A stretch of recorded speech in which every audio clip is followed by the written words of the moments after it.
Welcome to The Explainer. Today we're digging into a brilliant piece of satire by HARISHANKAR PARSAI. And what's wild is that even though it was written decades ago, it talks about a kind of pain, a kind of suffering that feels like it was written about our social media feeds this morning.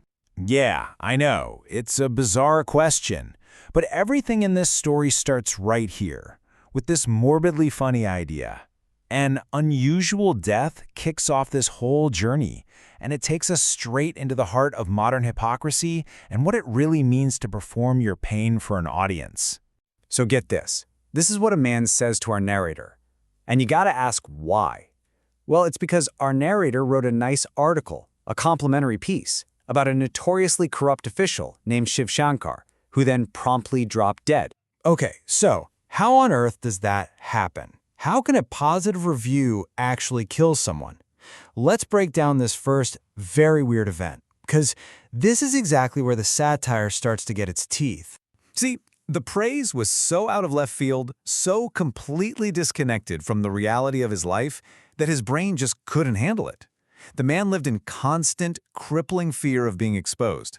So when he heard his name was in the paper, he didn't even read the article. He just assumed the jig was up and, poof, died of shock. And here is the first major satirical punch. In a system this broken, the death of a criminal isn't a tragedy for his family. It's a payday.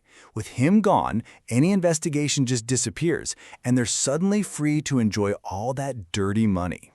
So, understandably troubled by all this, our narrator heads out into the world. And what he finds is a whole cast of what you could call professional sufferers, intellectuals who've basically turned their misery into a full-time job. First up is a guy named Trivedi.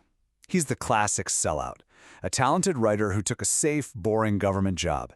And now, his entire personality is complaining about it. For more than 10 years, he's been performing this role of the tortured artist, this genius supposedly being crushed by the system. And this is where the hypocrisy is just stunning.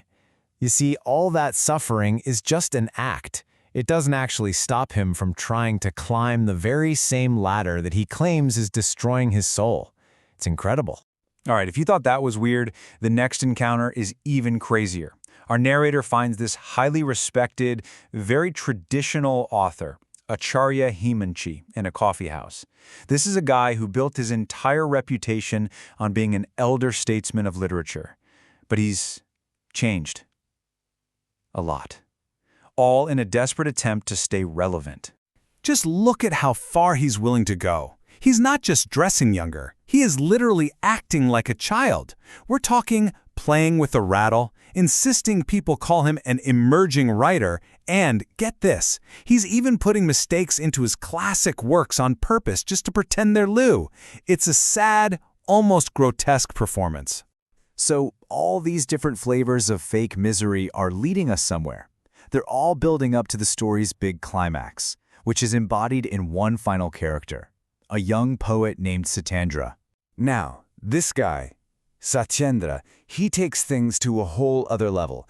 He doesn't just feel pain, he believes he is the pain of his entire generation. He acts like this martyr, this sponge for all the world's deep, existential angst. I mean, can you hear the ego on this guy? He just casually dismisses every poet that ever came before him, all the greats, the legends, like they were nothing. In his world, real suffering and therefore real poetry literally begins and ends with him. And he gives his condition this very grand, very philosophical name, the pain of the era. Sounds super deep, right? But our narrator's not buying it.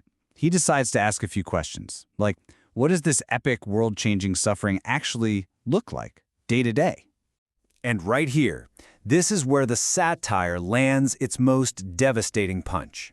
This is where Parsai peels back all that poetic drama and shows us the real, kind of pathetic source of the poet's great suffering. So here it is.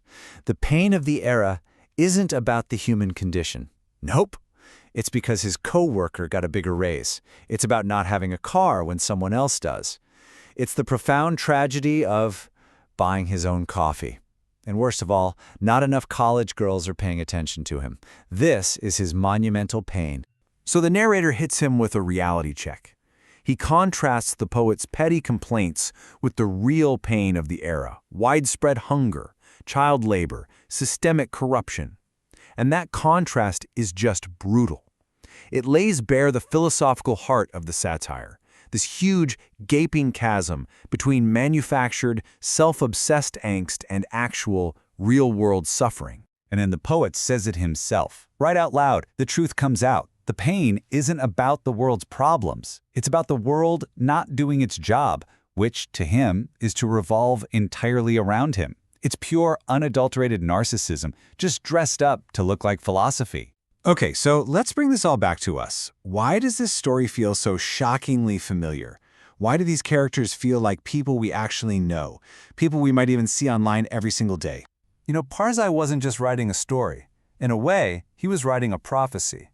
He perfectly diagnosed this human habit of taking our little frustrations, our jealousies, and our desires, and blowing them up into these grand, noble struggles. It's all a performance. And it's kind of crazy how easily these archetypes map onto our world. Trivedi, the hypocrite? That's every influencer on LinkedIn who complains about the grind and then posts about being so humbled by a new job. Himanshi? That's every brand trying way too hard to use youth slang. And Satendra? Well, he is the living embodiment of main character syndrome, vague posting about his struggles just to get attention. The big takeaway here is a pretty sharp reminder to look past the performance, not just in other people, but in ourselves too. We have to question the stories we're being told and the stories we tell ourselves and ask, what's really driving them? And that really just leaves us with one last, pretty uncomfortable question. In this age of personal brands, where we're all curating our lives for everyone to see, have we all become performers? Are we really sharing our authentic selves? Or are we just broadcasting our own custom-made version of the pain of the era? It's something to think about.